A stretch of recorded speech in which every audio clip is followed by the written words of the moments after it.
Dear students, welcome back to this session once again. आज का session बहुत important होने जा रहा है क्योंकि मैं फिर से नस्ट के जो ओरिजिनल क्वेश्चंस हैं मैं आपसे डिस्कस करने जा रहा हूँ। NET 1 का अभी जो रीसेंट टेस्ट हुआ दिसंबर में, उसके सारे ओरिजिनल क्वेश्चन मैं आपके साथ डिस्कस कर रहा हूँ। और अगेन मैं आपको बता रहा हूँ कि ये इंपॉर्टेंट क्वेश्चन हैं जो नस्ट की सीरीज़ 2, 3, 4 में रिपीट होते हैं। आपके लिए इंपॉर्टेंट ये है कि आप ये सारे क्वेश्चंस की डिस्कशन सुनें और जो ट्रिक्स मैं बताता हूँ उन ट्रिक्स को नोट करें, उनको प्रैक्टिस करें। These are really important things जो सिर्फ किप्स में आपको बताई जाती हैं। और टेस्ट में time management is very important. आपने within a minute question पढ़ना है, चारों ऑप्शंस को पढ़ना है और विद इन अ टाइम आपने करेक्ट आंसर तक पहुंचना है।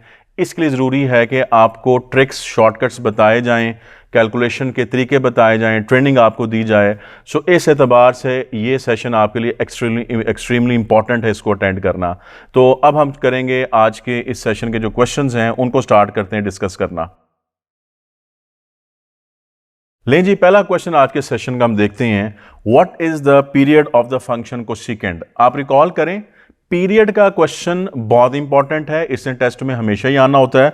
और इसके लिए जो ट्रिक मैं आपको बता चुका हूं पहले भी, इसको हम एक दफ़ा फिर देखते हैं कि पीरियड जब भी किसी फंक्शन का पूछे, ट्रिग्नोमेट्रिक फंक्शन का, विद इन सेकेंड्स आपका आंसर आता है। तो आज हम इसको एक दफ़ा फिर रिवाइज कर लेते हैं स्टूडेंट्स के लिए। सो द ट्रिक वॉज, आपके पास यहां पर जो फंक्शन है ट्रिग्नोमेट्रिक वो कौन सा दिया हुआ है जी, कोसेकेंड। अब कोसेकेंड का नॉर्मल पीरियड आप जानते हैं 2 पाई, और आपको हमेशा देखना होता है कि इस जगह पर थीटा या एक्स के साथ कौन सा नंबर लिखा हुआ है। अगर नंबर यहां मल्टीप्लाई हो जैसे कि आप देख रहे हैं तो फिर आपने नॉर्मल पीरियड को उसके ऊपर डिवाइड कर देना है। और जैसे मैंने लास्ट में भी बताया था कि अगर यहां पर कोई नंबर डिवाइड हो रहा हो तो फिर नॉर्मल पीरियड को उसके साथ आपने मल्टीप्लाई करना है। So that's all. तो स्टूडेंट्स, आप देख सकते हैं कि विद इन फ्यू सेकेंड्स आप बगैर कैलकुलेट किए अपनी मेंटल कैलकुलेशन के साथ ये ट्रिक यूज करके अपना आंसर फाइंड आउट कर लेते हैं। ऑप्शंस पे आएंगे तो ऑब्वियसली बीटा इसका आंसर बनेगा। So let's see the next question. This is also very important question, partial fraction में से क्वेश्चन आया हुआ है।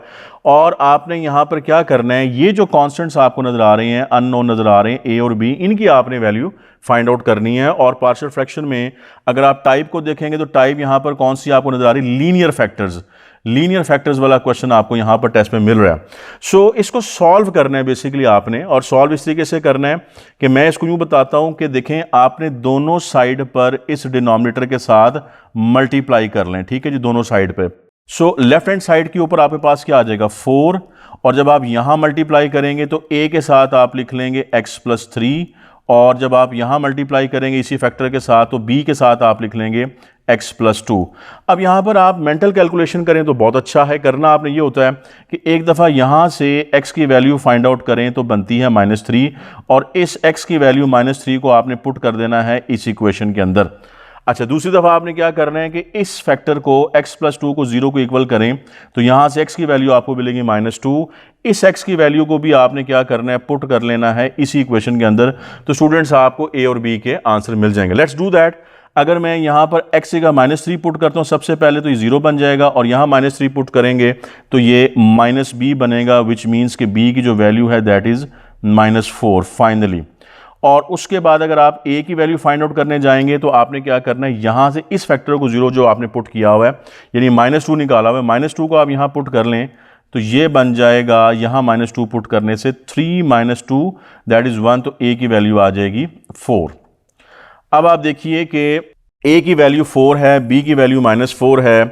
अब यहां पर 4 और -4 जो है वो ये चार्ली ऑप्शन में पड़ा हुआ है, और नोट कर लें कि चार्ली ऑप्शन अगर आपने इसका आंसर किया तो वो गलत आंसर होगा। बड़ा केयरफुली आपने चलना है। अब क्वेश्चन आसान है लेकिन आपसे मिस्टेक हो सकती है अगर आप इसको केयरफुली नहीं करेंगे। अब पॉइंट आपने ये नोट करना है कि क्वेश्चन की स्टेटमेंट उसने कहा हुआ है कि value of B and A respectively. Students careful रहें कि रिस्पेक्टिवली का मतलब है कि पहले बी की वैल्यू बताएं और फिर ए की वैल्यू बताएं। अभी जो मैंने आपको कैलकुलेशन करके दिखाई है उसमें b की वैल्यू -4 है, a की वैल्यू 4 है। आप ये सीक्वेंस तरतीब खराब नहीं कर सकते। अगर आपने इसको खराब किया क्वेश्चन गलत हो जाएगा। जैसे देखें, चार्ली ऑप्शन में उसने आपको ट्रैप किया हुआ है। अगर आप a की पहली वैल्यू 4, b की -4 बताएंगे तो वो गलत हो जाएगा। क्वेश्चन में बी पहले है, ए बाद में है, प्लीज इसको आपने देखना है। तो अल्फा इसका आंसर सही बनेगा। केयरफुल होकर करें कि बी की वैल्यू हमने -4 फाइंड आउट कर लिया और ए की वैल्यू आपने +4 फाइंड आउट की है। सो इजी क्वेश्चन है, लेकिन मिस्टेक के चांसेस बहुत ज्यादा हैं, इसलिए बहुत केयरफुली क्वेश्चन पढ़ के आपने करना होता है। नेक्स्ट क्वेश्चन में आप देखें, क्वेश्चन ट्रिकी है। If cosine of angle is 0.6 what is the angle. अब कैलकुलेटर आपको अलाउड नहीं है और विदाउट कैलकुलेटर इस क्वेश्चन को करना जाहिर है इसमें मैंने कहा ट्रिकी क्वेश्चन है। अब आप देखें आप क्या करेंगे, अगर आप इसको ट्रांसलेट करें तो cos of some angle, let's say angle का नाम थीटा है, दिस इज इक्वल्स टू 0.6।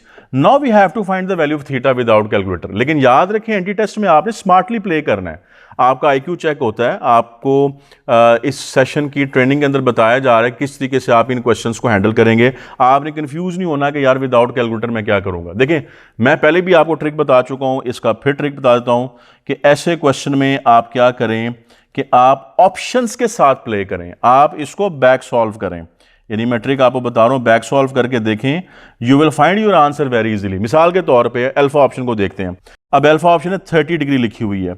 अगर आप यहां cos 30 करते हैं, आप सब जानते हैं cos 30 is equal to square root 3/2 और डेसिमल में 0.86 बनता है। तो इसका मतलब कि 0.6 तो नहीं ना बन रहा, तो आप इसको क्रॉस करें। अच्छा 45 डिग्री पे जाएं, बीटा ऑप्शन इसको प्लग इन करें इसके अंदर। जब आप बीटा ऑप्शन को प्लग इन करेंगे, यहां थीटा की जगह पर 45 करें, cos 45 डिग्री क्या होता है 1/2 स्क्वायर रूट। अब 1/2 स्क्वायर रूट की डेसिमल वैल्यू क्या होती है 0.7 समथिंग, तो लिहाजा 0.6 तो वो भी नहीं बनती, क्रॉस करें। अच्छा 53.3 का मुझे पता ही नहीं है, विदाउट कैलकुलेटर में बता ही नहीं सकते, तो मैं 53.3 को छोड़ रहा हूं। आप डेल्टा ऑप्शन पे आए, 60 को देखें, cos 60 क्या होता है 1/2, 1/2 क्या होता है 0.5, हमें क्या चाहिए 0.6, लिहाजा ये cos 60 भी नहीं हो सकता। अब आप देखें कि without calculator using your IQ आपने ऑप्शन के साथ देखा, बैक सॉल्व किया and finally you got your answer कि यार अल्फा बीटा डेल्टा तो ऑप्शन बनती नहीं है, तो इसका मतलब ये हुआ कि अल्टीमेटली चार्ली इसका आंसर आएगा। So try to understand, important question है, टेस्ट में आया हुआ है, दोबारा भी आ सकता है, लेकिन किस तरीके से इंटेलिजेंटली जो है उसको हम सॉल्व कर रहे हैं, उसको हम देख रहे हैं और अपना आंसर चार्ली फाइंड आउट कर रहे हैं। ठीक है जी। सो विद लिटिल एफर्ट आप अपने आंसर्स फाइंड आउट कर सकते हैं, सिर्फ इस तरह की ट्रेनिंग की जरूरत होती है। नेक्स्ट क्वेश्चन पर आए, लिमिट को आपने एवेल्युएट करना है।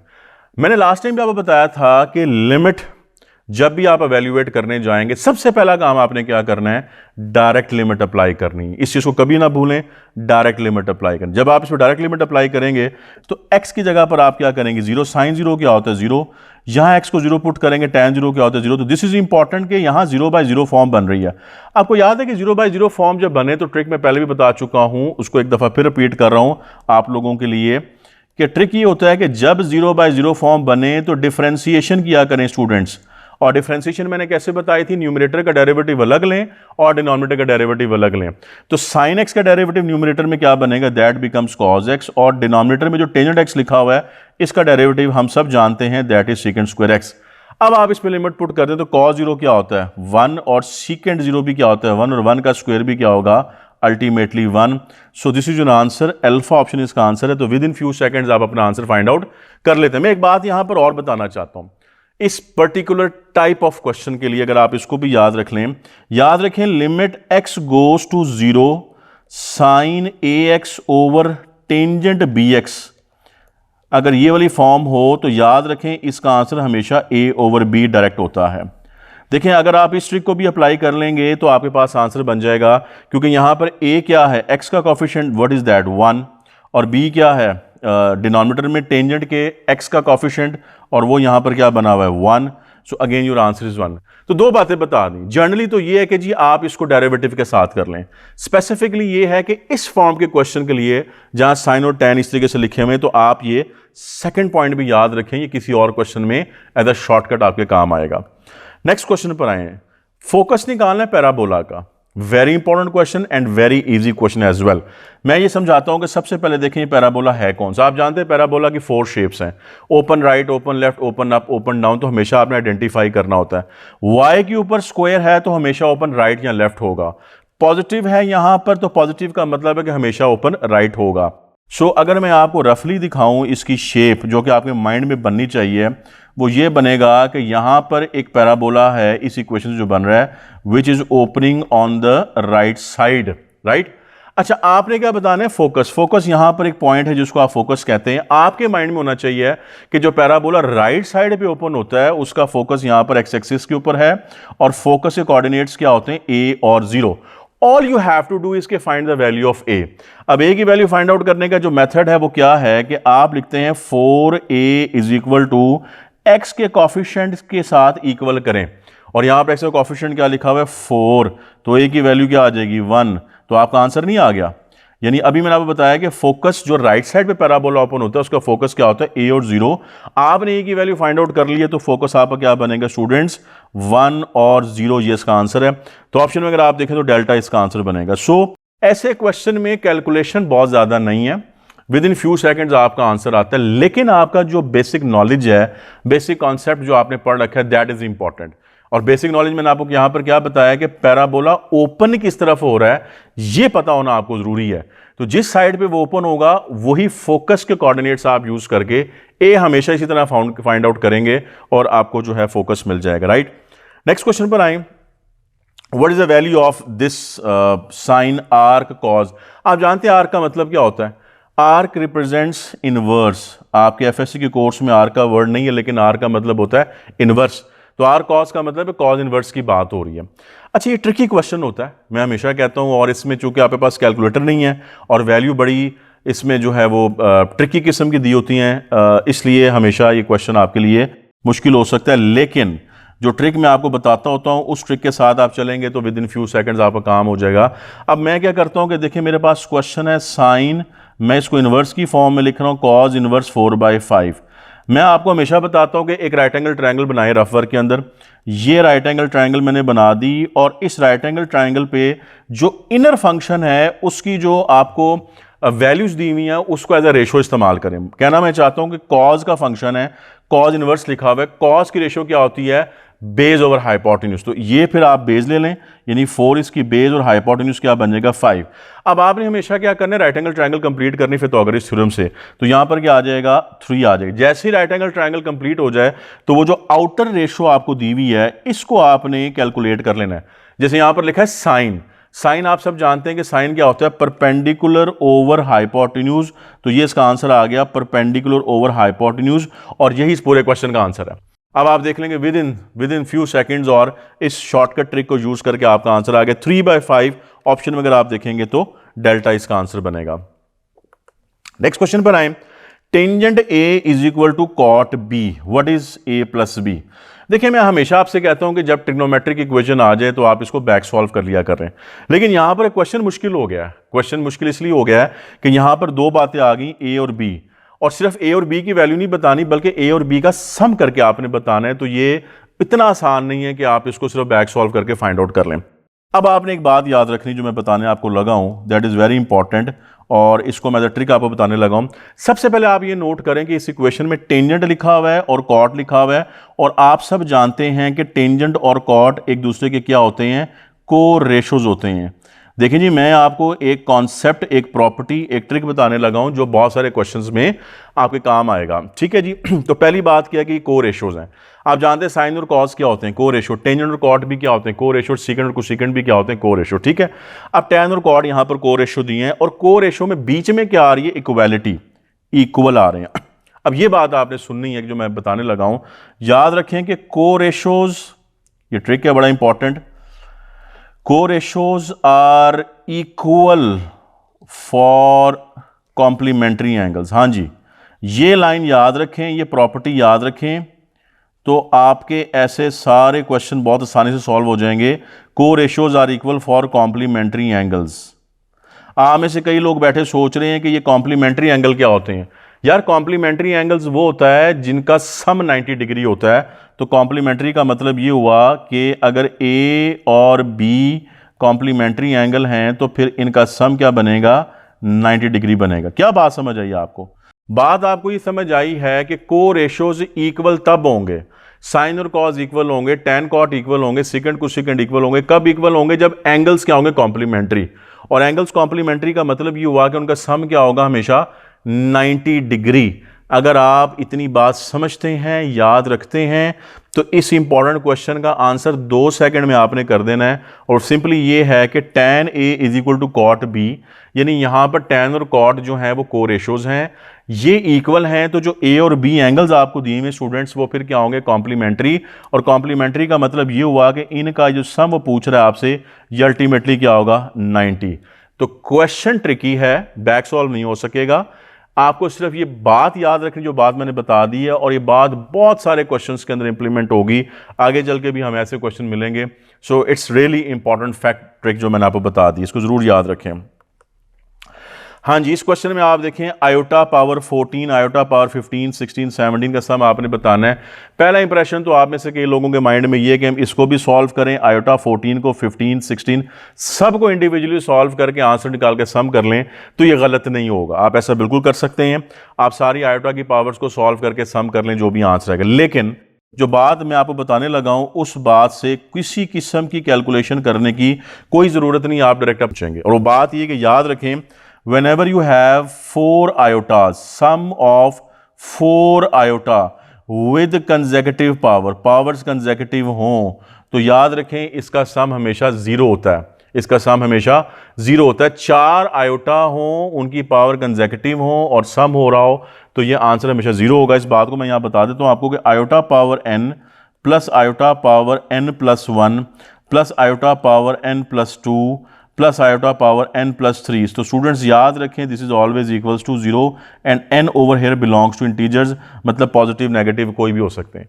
अब आप मेरी ये बात याद रख लें तो बहुत सारे क्वेश्चन आपके सॉल्व हो जाएंगे इस ट्रिक के साथ, without going into any calculation. So over here आपका स्ट्रेट अवे आंसर क्या बनेगा, अल्फा इसका आंसर बनेगा, 0 इसका आंसर बन जाएगा, क्योंकि हमारे पास क्वेश्चन में कंसेक्यूटिव पावर्स दी हुई, राइट। नेक्स्ट क्वेश्चन पे it's a very very important question, ये अक्सर टेस्ट में हमें देखने को मिलता है, प्रोबेबिलिटी में से क्वेश्चन है। 2 cards are drawn from a deck of 52 playing card, 2 card निकाले गए हैं 52 प्लेइंग कार्ड में। Find the probability that card is ace और क्लब, और इस और को देखें, दिस इज वेरी इंपॉर्टेंट। आप जानते हैं कि जब और का वर्ड आपको इवेंट्स के दरमियान मिले तो इसका मतलब होता है कि you have to go for addition, addition of probability. तो पहली तो कीवर्ड, पहली बात तो ये याद रखें कि और मीन्स आपने एडिशन करनी है, ठीक है जी। जब एडिशन की बात हो जाती है तो फिर प्रोबेबिलिटीज़ की एडिशन में आप क्या यूज़ कर रहे होते हैं, यूनियन के साथ। Probability of A union B is equal to probability of A plus probability of B, ये इसका एक जनरल फार्मूला, राइट। अब यहां पर इवेंट क्या है, इवेंट ये है कि ए कार्ड एस होना चाहिए। अब आप रिकॉल करें कि एस की प्रोबेबिलिटी जो आप पढ़ कर आए हैं, एस कार्ड होते हैं 4 और टोटल कार्ड कितने होते हैं 52। अगली बात हो रही क्लब कार्ड की, आप रिकॉल करें कि क्लब कार्ड टोटल कितने होते हैं 13 और टोटल कार्ड्स कितने होते हैं 52, 13/52, ठीक है जी। अब अगर मैं ये वैल्यूज यहां पुट कर दूं, प्रोबेबिलिटी ऑफ एस कार्ड 4/52 और प्रोबेबिलिटी बी का मतलब क्लब कार्ड सेकंड इवेंट है, ठीक है जी, तो उसकी प्रोबेबिलिटी 13/52। अगर आप इनको ऐड कर दें तो ये बन जाएगा 17/52, जो कि ऑप्शन है अल्फा, और ये है जी बिल्कुल गलत आंसर। अब यही वो मिस्टेक है जो यूजुअली स्टूडेंट्स करते होते हैं, और इसके लिए मैंने आपको केयरफुल कर दिया है कि क्वेश्चन बहुत इंपॉर्टेंट है, आपने मिस्टेक नहीं करनी। मिस्टेक आपसे क्या हो सकती है कि देखें, मैंने आपसे कहा जब इवेंट के दरमियान और का वर्ड, और का मतलब आपने एडिशन करनी है, तो याद रखिए इसमें 2 केसेस बनते हैं। एक केस आपने पढ़ा कि इवेंट्स ओवरलैपिंग हो, और एक केस आपने पढ़ा कि इवेंट्स डिसजॉइंट हो। डिसजॉइंट का मतलब होता है कि ऐसे इवेंट जिनमें कुछ कॉमन नहीं है वो डिसजॉइंट है। ओवरलैपिंग का मतलब है कि ऐसे इवेंट जिसमें कुछ कॉमन आ रहा है उसको ओवरलैपिंग कहते हैं। Always you have to decide कि क्वेश्चन में जो इवेंट्स हैं वो ओवरलैपिंग है या डिसजॉइंट है। अब आप सबको पता होना चाहिए कि यार एस और क्लब ये 2 इवेंट्स हैं। आप सोचें इसके बारे में कि ये डिसजॉइंट है कि ओवरलैपिंग है। यार ये ओवरलैपिंग है, याद रखें ये ओवरलैपिंग होंगे, हमेशा ओवरलैपिंग होंगे, क्योंकि एस कार्ड जो 4 होते हैं उनमें से ए कार्ड क्लब का भी होता है, या आप इसको यूं कह सकते हैं कि 13 कार्ड जो क्लब के हैं उनमें से ए कार्ड एस का भी होता है। यानी ए कार्ड ऐसा जो कॉमन है, जो क्लब भी है और एस भी है, ए कार्ड कॉमन। जब कॉमन आ गया तो ओवरलैपिंग हो गया।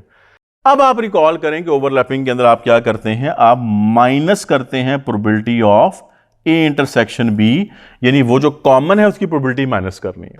ये इट्स अ बिग मिस्टेक, हमेशा याद रखें। अब यहां पर क्या होगा, यहां मुझे माइनस करना पड़ेगा कॉमन की प्रोबेबिलिटी। कॉमन कार्ड कितने मैंने आपको बताएं, एक कार्ड कॉमन है, तो ए का मतलब ये हुआ कि 1/52। तो स्टूडेंट्स यहां पर क्या आ जाएगा, बेसिकली -1/52, यानी ओवरऑल ये बनेगा 16/52 बन जाएगा, राइट। अब 16/52 अगर आप देखेंगे तो ये आपके पास ऑप्शंस में लिखा ज़रूर हुआ है, लेकिन ये अगर आप इसको कैंसिल कर लेंगे तो ये बन जाएगा 4/13। सो इसलिए आपके पास जो सिंप्लीफाइड फॉर्म है वो बीटा बनती है, तो बीटा आपने इसका आंसर करना है। याद रखेंगे टेस्ट में हमेशा सिंप्लीफाइड फॉर्म जो होती है उसको आप प्रेफर करेंगे। Real part of this complex number, अब इसका रियल पार्ट आपने बताना है, और ये चूंकि फ्रैक्शन में है, 1/, की फॉर्म में है, तो लिहाजा ये ट्रिकी क्वेश्चन बन जाता है, ठीक है। अब आपने करना क्या है कि पहले आप इसको सिंप्लीफाई करें, इसको स्टैंडर्ड फॉर्म के अंदर लेकर आएँ। अब मैं इसमें आपको यूँ एडवाइस करूँगा कि सबसे पहले तो दिस इज़ 1/2 + 3 आयोटा, आप इसको 2 + 3 आयोटा रेज टू पावर अगर -1 भी लिख लेते हैं, तो कहना मैं ये चाह रहा हूँ कि आप इसका इन्वर्स फाइंड आउट कर लें।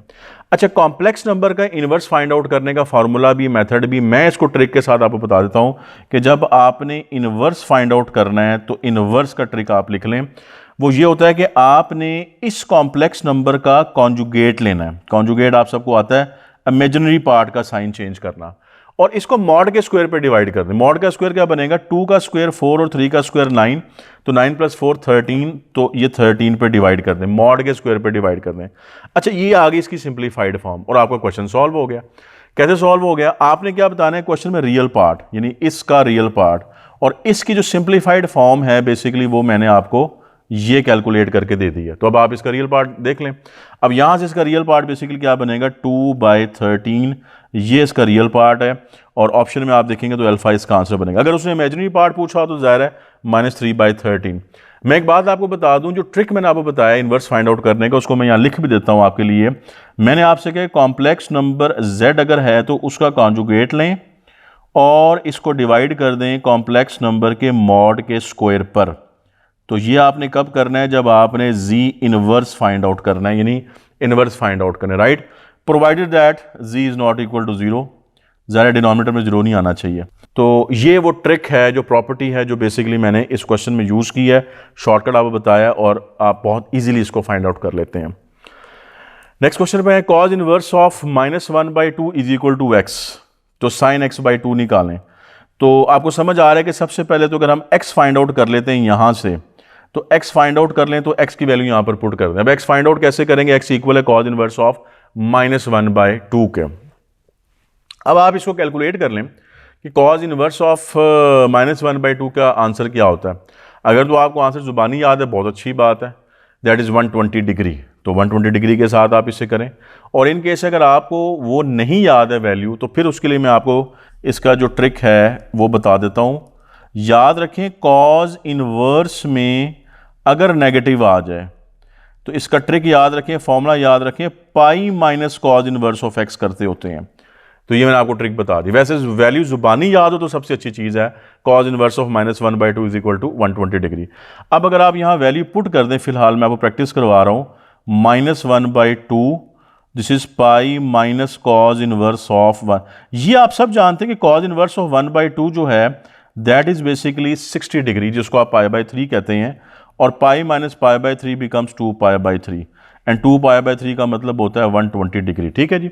अब ये जो सारी मैंने आपको वर्किंग करके दी है, जो ट्रिक मैंने बताई, उस सूरत में बताया कि जब आपको वैल्यू याद नहीं है, लेकिन वैल्यू याद है तो फिर बहुत अच्छी बात है। अब हमने एक्चुअली क्या फाइंड आउट करना है, हमने sin x/2, x मैंने फाइंड आउट करके आपको दे दिया है 120 और डिवाइडेड बाय 2, विच मीन्स आपने sin 60 फाइंड आउट करना है, एंड sin 60 का आंसर क्या होता है जी, √3/2। सो ऑप्शन में आप देखें तो अल्फा इसका आंसर बनेगा। सो वैल्यू अगर जुबानी याद होती तो बहुत अच्छा था, फिर हम डायरेक्ट इसमें 120 पुट करते। वैल्यू याद नहीं है तो फिर इसे कैलकुलेट किया है, राइट।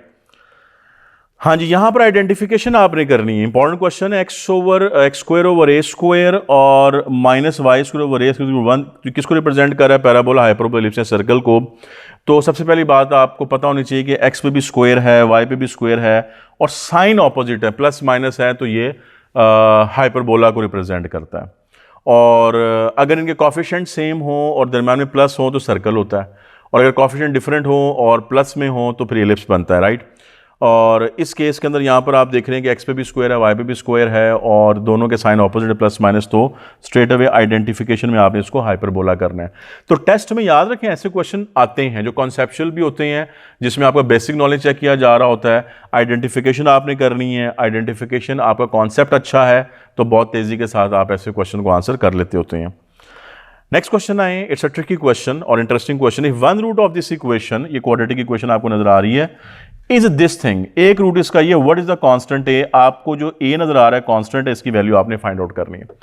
अब एक ट्रिक यहां पर आपको बता रहा हूं, बड़ी इंपॉर्टेंट एक इसकी प्रॉपर्टी है क्वाड्रेटिक इक्वेशन के अंदर, रूट्स के अंदर, वो ये है कि सबसे पहले तो आप नोट करें जो एक रूट है वो है इसका 5 + 10 स्क्वायर रूट। याद रखें उसको सर्ड कहते हैं। सर्ड इसलिए कहते हैं क्योंकि इसमें ये वाला जो आपको एक नंबर नजर आ रहा है, बेसिकली क्या है, ये इर्रेशनल नंबर है, स्क्वायर रूट में लिखा हुआ है, तो this is a surd basically, ठीक है। अब अगली बात आपने याद रखनी है कि दुनिया में जब भी सर्ड किसी इक्वेशन का रूट बने तो वो अकेला नहीं बनता, हमेशा पेयर की फॉर्म में बनता है। और पेयर कैसे बनता है, सर्ड और उसका कॉन्जुगेट, सर्ड और उसका कॉन्जुगेट। तो ये ट्रिक है, ये प्रॉपर्टी है जिसको आपने याद रखना है। यानी बता मैं रहा हूं कि अगर क्वेश्चन में उसने आपसे कहा है कि एक रूट है ये वाला सर्ड, तो स्टूडेंट्स इसका दूसरा रूट आप खुद लिख लें और वो क्या बनेगा, इस सर्ड का कॉन्जुगेट। और कॉन्जुगेट कैसे निकालते हैं, कॉन्जुगेट के लिए आपने जो इर्रेशनल पार्ट होता है उसका साइन चेंज करना होता है। दिस इज वेरी इंपॉर्टेंट, ठीक है जी। अब मेरे पास जो है ना ये इसके दोनों रूट्स आ गए, एक रूट ये गिवन था और ये रूट हमने इस ट्रिक और इस प्रॉपर्टी से फाइंड आउट कर लिया। अगर आपको ये ट्रिक नहीं पता, प्रॉपर्टी नहीं पता, आप इस क्वेश्चन में फंस जाएंगे, मुश्किल सवाल बन जाएगा। लेकिन जो ट्रिक और प्रॉपर्टी मैंने आपको बता दी है, इससे आपका क्वेश्चन बड़ी आसानी से सॉल्व हो जाएगा।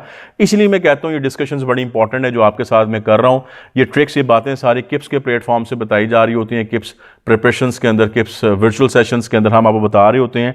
और यही वो चीज़ें हैं जो टेस्ट के अंदर आपको एक अच्छा स्कोर करने में मदद करती हैं। विद इन टाइम आप क्वेश्चन सॉल्व करते हैं, ज़्यादा क्वेश्चन सॉल्व कर लेते हैं, तो ये सेशंस बहुत इंपॉर्टेंट है। अब हमने क्या करना है, हमने जो ए की वैल्यू फाइंड आउट करनी है उसके लिए मैं क्या करने लगा हूं, आपको याद है प्रोडक्ट ऑफ रूट्स, तो प्रोडक्ट ऑफ रूट्स आप C/A फॉर्मूला आप सबको याद है, C/A। अब C कहते हैं इस कांस्टेंट को जो कि यहां पर लिखा हुआ है A+2, और A कहते हैं इस लीडिंग कॉफिशिएंट को जो कि यहां पर क्या है जी 1। अच्छा, प्रोडक्ट ऑफ रूट्स इधर से भी निकालें ना, ये दोनों रूट्स मैंने आपको दे दिए हैं। जब आप इन रूट्स को मल्टीप्लाई करेंगे तो बनेगा A + B × A - B। मैं डायरेक्ट ही कर रहा हूं, आपको भी डायरेक्ट करना चाहिए। जब A + B × A - B करेंगे तो A² - B² बनेगा, मतलब 25 - 10 = A+2। हाँ जी, यहां से आप इसे कैलकुलेट कर लें तो ये बन जाएगा 25 - 10 दैट इज 15। 15 में से 2 को माइनस करेंगे तो 13। तो स्टूडेंट ए की वैल्यू जो है वो 13 आ जाएगी, ऑप्शन में चार्ली इसका आंसर बनेगा। ये क्वेश्चन इतने आराम से होने वाला नहीं है। जो प्रॉपर्टी मैंने आपको बताई है उस प्रॉपर्टी से अगर आप चल रहे हैं तो फिर आप इजीली क्वेश्चन कर रहे हैं। और प्रॉपर्टी में फिर बता दूं कि सर्ड अगर रूट बनता है तो हमेशा पेयर की फॉर्म में बनता है। और पेयर कैसे बनेगा, सर्ड और उसका कॉन्जुगेट, तो आपको दोनों रूट मिल जाएंगे, उसके बाद क्वेश्चन आप सॉल्व कर सकते हैं। नेक्स्ट क्वेश्चन पर आए, degree of the polynomial. Very easy question but at the same time very tricky question. अब यहां पर मुझे नहीं पता कि आप डिग्री क्या बताएंगे। कुछ लोग इसमें हाईएस्ट पावर बता देंगे डिग्री की। अब हाईएस्ट पावर यहां पर देखेंगे, डिग्री वैसे तो हाईएस्ट पावर को ही कहते हैं, लेकिन यहां पर कुछ लोग क्या कर देंगे जी एक्स की पावर देखिए 3 सबसे बड़ी है, तो लिहाजा जो 3 पावर है इसकी डिग्री है। अब 3 ऑप्शन भी अल्फा है और ये गलत हो जाना है, तो बड़ा केयरफुल होकर आपने देखना है। बहुत इजी क्वेश्चन है लेकिन मैंने कहा इसमें बेसिक नॉलेज आपका चेक हो रहा है। देखिए यहां पर 2 वेरिएबल हैं, एक्स और वाई। याद रखें वेरिएबल्स जब ज्यादा हो जाते हैं तो उनकी पावर्स को आपने ऐड करना होता है। पावर्स को ऐड करेंगे तो डिग्री निकलेगी। तो this is a point. 3 variable भी आ सकते हैं तो तीनों की पावर को ऐड करें। जब पावर का सम लेंगे सबसे बड़ा सम जो निकलेगा वो डिग्री हो जाएगा अगर वेरिएबल ज्यादा है। अब यहां पर जब आप इन दोनों की पावर को ऐड करेंगे तो क्या बनेगा 3। जब आप इन दोनों की पावर को ऐड करेंगे तो क्या बनेगा 4। जब आप इन दोनों की पावर को ऐड करेंगे तो क्या बनेगा, सबसे बड़ी इसमें क्या आ रहा है 4 आ रहा है। तो केयरफुल होकर चलें जी, बीटा इसका आंसर बनेगा 4। जैसे मैंने पहले भी कहा क्वेश्चन बज़ाहिर मुश्किल नहीं है लेकिन अगर कॉन्सेप्ट ठीक नहीं होगा तो फिर ये वाला क्वेश्चन भी आपका गलत हो सकता है। नेक्स्ट क्वेश्चन पे बड़ा इंपॉर्टेंट क्वेश्चन है, आपने इंटीग्रेशन करनी है और इसको बाय पार्ट्स करेंगे। बड़ा रिपीटेड क्वेश्चन टेस्ट के अंदर। बाय पार्ट्स के अंदर आपको पता है ये आपका फर्स्ट फंक्शन हो जाएगा, ये सेकंड फंक्शन हो जाएगा, algebraic function first, exponential second के लिए। बाय पार्ट्स का फॉर्मूला आपको याद है, उसी के साथ आप इसको सॉल्व कर लें। You have to do little calculation, लेकिन इसमें बाय पार्ट्स इंटीग्रेशन है जो आप लोगों ने करनी है। अब वो कैसे करेंगे? First function as it is, second की इंटीग्रेशन, ई पावर एक्स की इंटीग्रेशन क्या होती है? ई पावर एक्स माइनस ये इंटेग्रल एज इट इज, और फर्स्ट फंक्शन का आपने क्या करना होता है जी? डेरिवेटिव। एक्स का डेरिवेटिव क्या होगा? 1। तो मैं इसको सिंपली एक स्टेप में कैलकुलेट कर रहा हूं, आपने भी ऐसे ही करना है। अब ये क्या बनेगा? X e power x, again e power x की integration e power x plus c, so this is your answer.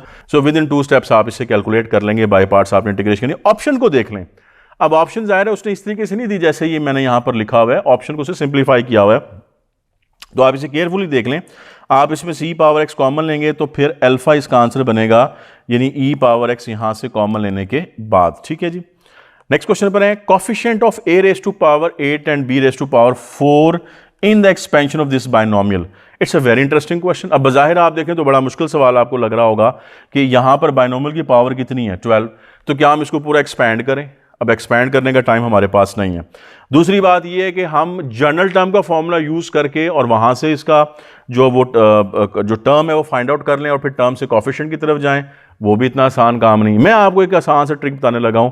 इस ट्रिक के साथ जब आपने किसी स्पेसिफिक टर्म का कोफिशिएंट फाइंड आउट करना हो students, so few second you will get your answer. So what is the trick? Let me tell you. लेकिन एक चीज आपने और भी गौर करनी है। आप सब जानते हैं कि इस एक्सपेंशन में ए और बी की जो पावर्स यहां पर दी हुई हैं 8 और 4, इनका सम हमेशा किसके बराबर होना चाहिए? इंडेक्स के, यानी इस पावर के बराबर हो। यानी मैं वैसे ही बता रहा हूं, अगर किसी क्वेश्चन में ऐसा हो कि ए और बी की पावर का सम इस इंडेक्स के बराबर ना आ रहा हो, तो इसका मतलब है कि ऐसी कोई टर्म एग्जिस्ट करती ही नहीं है। और ऑप्शन में एक ऑप्शन आपको दी होगी कि नो सच टर्म एग्जिस्ट। तो ये मैं इसलिए बता रहा हूं कि किसी क्वेश्चन में ये चीज हो सकती है, आपके काम आ जाएगी एज अ ट्रिक, लेकिन फिलहाल तो ऐसा कुछ नहीं है। फिलहाल ये है कि 8 और 4 12 है और यहां पर भी इंडेक्स कितना है? 12। ट्रिक बताने लगा हूं। ट्रिक इसका ये है, सबसे पहले इस इंडेक्स का 12 का फैक्टोरियल लें और इसको डिवाइड आपने करना है। ए का इंडेक्स, ए की पावर एक्सपोनेंट 8, 8 का फैक्टोरियल, और बी की पावर 4 है तो 4 का फैक्टोरियल। ले स्टूडेंट, आपका आंसर आ गया। तो वो जो एक लेंथी प्रोसीजर था, एक लेंथी कैलकुलेशन थी, उसको अवॉइड करके इस शॉर्टकट के साथ विद इन फ्यू सेकंड आपका आंसर निकलता है। अब आप इसको सिंप्लीफाई करें, 12 इंटू 11 इंटू 10 इंटू 9, और चलें मैं लिख देता हूँ 8 factorial divided by 8 factorial into 4 factorial को मैं सिंप्लीफाई करूँ 24 लिखूंगा, ये कैंसिल कर दें, बाकी 12 और इधर से कैंसिल कर लें। देखें ये सारी सिंप्लीफिकेशन करके तो अल्फा 495 जो है वो आपका यहाँ से आंसर बन रहा है। सो आप सब ने केयरफुली देखा है कि ये एक क्वेश्चन था जो कि एक लेंथी क्वेश्चन बज़ाहिर लग रहा था, लेकिन इस शॉर्टकट के साथ आपने विद इन फ्यू सेकंड में उसको फाइंड आउट कर लिया है। हाँ जी, नेक्स्ट क्वेश्चन में देखिए आपने मिडिल टर्म बतानी है इस एक्सपेंशन की। सबसे पहले तो आप रिकॉल करें बायनोमियल है, बायनोमियल के मिडिल टर्म निकालने के आपने जो फॉर्मूले पढ़ रखे हुए हैं उनको हम रिकॉल कर लेते हैं। आपको याद है कि पावर दिखी जाती है कि पावर इवन है या ऑड है, तो यहाँ पर 8 इवन है तो इवन वाला फॉर्मूला यूज़ कर लेंगे मिडिल टर्म की लोकेशन बताने के लिए। वो आपको याद है n/2 plus 1th term, right. तो इसके अंदर स्टूडेंट्स आप क्या करें, n चूंकि इंडेक्स है, इंडेक्स यहाँ पर 8 है तो 8/2 प्लस 1 कर लें, और यहाँ से आपको पता चलेगा कि बेसिकली 5th टर्म, तो 5th term is the middle term जो आपने फाइंड आउट करनी है। अच्छा, 5th टर्म आप जनरल टर्म का जो फॉर्मूला होता है बायनोमियल का, आप उसमें यूज़ कर लें और 5th टर्म निकालें। 5th टर्म के लिए r की वैल्यू 4 आपने पुट करनी है, फॉर्मूला आपको मालूम है, लेकिन मैं किसी और तरीके से इसको बताने लगा हूँ। अब अपने IQ को हमेशा यूज़ करें, ऑप्शंस को ज़रूर देखा करें। अब यहाँ पर ये तो हमें समझ आ गई कि 5th टर्म आपने निकालनी है। आप देखें यहाँ पर पॉजिटिव और नेगेटिव है, बायनोमियल में एक टर्म पॉजिटिव है यहाँ और ये टर्म नेगेटिव है, इसका फ़ायदा उठाना है। अब फ़ायदा इस तरह उठाना है कि देखें फर्स्ट टर्म जो आएगी एक्सपेंशन के बाद, जो फर्स्ट टर्म है वो पॉजिटिव होगी, सेकंड टर्म जो आएगी वो नेगेटिव होगी, ऑल्टरनेटिव चलेंगे ना, और थर्ड टर्म जो आएगी वो फिर से आपके पास पॉजिटिव होगी, और फोर्थ टर्म जो आएगी वो आपके पास नेगेटिव होगी, और फिफ्थ टर्म जो आएगी वो आपके पास फिर से पॉजिटिव होगी। आप मेरी बात समझें, फिफ्थ टर्म पॉजिटिव होगी। ये मैं क्यों कर रहा हूं, आप एक नज़र ऑप्शंस की तरफ देखें। ऑप्शन देखेंगे तो अल्फा ऑप्शन भी नेगेटिव है, बीटा भी नेगेटिव है, चार्ली भी नेगेटिव है, एक ही ऑप्शन ऐसी है जो पॉजिटिव है। अब ये वो चीज़ें हैं जो आपका आईक्यू आप यूज़ करें तो आप डायरेक्ट अपने आंसर पे विदाउट कैलकुलेशन पहुंच सकते हैं कि डेल्टा इसका आंसर बनेगा। कैलकुलेट मैंने कुछ नहीं किया, बस मैंने ये देखा है कि मिडिल टर्म यहाँ पर फिफ्थ टर्म बनती है और बाइनोमियल में एक टर्म पॉजिटिव है एक नेगेटिव है, तो ये ऑल्टरनेटिव चलेंगे। First term positive, second term negative, third positive, fourth term negative और फिफ्थ टर्म फिर से पॉजिटिव। ऑप्शन सिर्फ एक ही पॉजिटिव है। हाँ, आप ये सोच सकते हैं कि ज़्यादा ऑप्शन पॉजिटिव होंगे तो then you have to calculate, and for calculation मैं आपको बता चुका हूँ कि फिर उस केस में आप क्या करेंगे, आर की जगह आपने 4 लेना है और बाइनोमियल का जनरल टर्म का जो फॉर्मूला है बेसिकली वो फिर आपने अप्लाई इसमें करना होता है, राइट। वो हम किसी और क्वेश्चन में देखेंगे जब हमें अप्लाई करना पड़ेगा। इस क्वेश्चन में देखें आपने कैलकुलेशन करनी है, एफ ऑफ एक्स आपको गिवन है, जी ऑफ एक्स भी गिवन है क्वेश्चन में, आपने एफ ऑफ जी ऑफ 4 की वैल्यू फाइंड आउट करनी, कॉम्पोजिशन है बेसिकली। सो हम क्या करते हैं, हम सबसे पहले जी ऑफ 4 कैलकुलेट करेंगे जो इनर फंक्शन है। अब जी ऑफ 4 के लिए आप जी फंक्शन में जाएं और एक्स की जगह पर यहाँ 4 पुट कर दें, 4 - 1 करेंगे तो क्या बनेगा 3, it turns out to be f of 3। अब एफ ऑफ 3 सिंपली आपने निकालना है कि एफ फंक्शन में आपने एक्स की जगह पर 3 पुट कर देना है। सो दिस बिकम्स 3 + 1 और उसका स्क्वायर, तो 4 का स्क्वायर 16 इसका आंसर आ जाएगा, राइट। तो आपने इसमें कैलकुलेशंस करनी है। नेक्स्ट क्वेश्चन देखें जी, यहां पर इज द मैक्लॉरन सीरीज, ये सीरीज दी हुई है। मैं इसमें हमेशा एडवाइस करता हूं कि कुछ सीरीज आपको याद रखनी है। साइन की सीरीज याद रखें, कॉस की याद रख लें, एलन ऑफ एक्स की सीरीज याद रख लें, ई पावर एक्स की सीरीज याद रख लें, आपकी बुक के ऊपर लिखी हुई हैं। तो अगर आप सीरीज को याद रख लेंगे तो फिर आपको ये होगा कि इस तरह के क्वेश्चंस के डायरेक्ट आंसर आपको मिल जाएंगे, राइट। और इस वक्त इस क्वेश्चन को आप देखेंगे तो एक्स की सारी पावर्स ऑड चल रही हैं, यहाँ 1 पावर है, ऑड पावर चल रही है, डिनोमिनेटर में ऑड फैक्टोरियल चल रहे हैं। तो आप एक अंदाज़ा यूं लगाएंगे, देखें कॉज एक्स ऑड फंक्शन नहीं है, सीकेंड एक्स ऑड फंक्शन नहीं है, इनमें से ऑड फंक्शन आपको साइन एक्स नजर आ रहा है, तो बीटा इसका आंसर बनेगा। तो एडवाइजेबल ये है कि आप इन सीरीज को याद रखें, बुक पे लिखी हुई हैं आपके, और उस तरीके से आप डायरेक्ट आंसर निकालें। अदरवाइज फिर आपको एक्सपेंशन करनी पड़ेगी, वो भी किए जा सकते हैं, लेकिन मैं एडवाइजेबल की बात करूँगा। एडवाइजेबल ये है कि आप इन सीरीज को आइडेंटिफाई कर लें। तो ये था यहाँ पर इसका क्वेश्चन जी।